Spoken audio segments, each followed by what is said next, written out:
We're coming up to Valentine's Day in 2020, and there is a test that I like to perform on society every Valentine's Day. I had a big disappointment a couple years ago. So what had happened was that I was in a very happy relationship with myself. I call it the solosexual relationship. And the reason I'd gotten into this relationship was because I had a girlfriend who was taking advantage of me, and I cut it off. And I didn't have a girl to take to a coin collecting show. I used to like to collect coins, and I had a good time going there by myself. And I realized that I could do anything without the girl. And what was really interesting was that I would go to an event or basically go on what I call a date.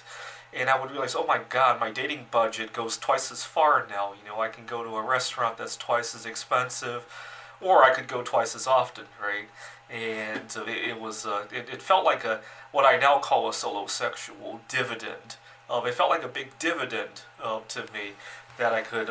It's twice as cheap to go look for your partner than it is to go out with one. And so that Valentine's Day, 2011. I went to a Japanese steakhouse. This is in downtown Rochester. And I was going to have a romantic time with myself, but the waiter was very impatient with me. We didn't spend a lot of time at my table, and he was trying to rush me out of the door. Brought me the check, and I was still eating, and he was like, would you mind paying your check first? You can take your time after you pay. And I got the sense that he thought I was going to dine and dash. Downtown Rochester can be a relatively unsafe part of the country, if you will, compared to other places. So I paid him, and I was very upset, so I only tipped him a nickel. And he had left a little suggestion card, like what can we do better and all that. Was the food good? Was the service good? I obviously said the food was good, but the service was not so good, and I wrote down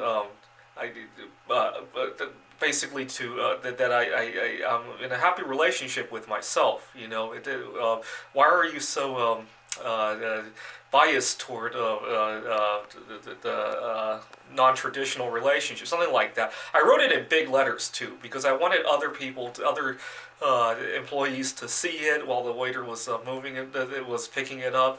I wanted to embarrass him, because in the part of Rochester I lived at, we were very people were very religious about equality, but it didn't seem to apply to solosexuals or singles in general, right? So we have, every time I see the acronym of LGBT, when I see it on Facebook, I think there's more letters now, Q, but there's never an S. See, we could Google it to see if anybody calls it LGBTQIA. Oh my God, there's that many letters, but no S's. Let's see what all these things stand for. I don't think there is a solosexual in there. We got gay, transgender. Okay, alternative maybe. Sometimes people put a plus at the end of it. But you know what? They include so many things, right? I think S deserves its own symbol there, and also E, right? Extraterrestrial, right? I think it's okay if you want to date somebody who's extraterrestrial of 100 years from now, right? But anyways, ever since then, it's been a test for me.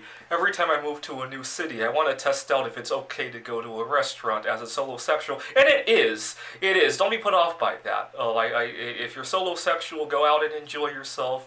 Be equal. You know, even if other people aren't going to treat you equal, and educate people about it. If you see the acronym on Facebook, correct people and put an S at the end.